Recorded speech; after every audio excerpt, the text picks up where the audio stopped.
getting ready for the Chinese New Year, one of the things that we do is clean our house to get rid of the old energy and welcome the new energy.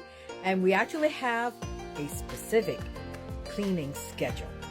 All right, you go, what? Cleaning schedule? Yep. If you are new to my channel, hi, I'm Asantimi.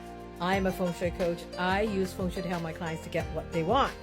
So, first day of Chinese New Year is February 10th, and you have a few days that I picked out that will be good for starting to clean your house. You just need to start on that day at that time, and that's it. Just start cleaning at that time.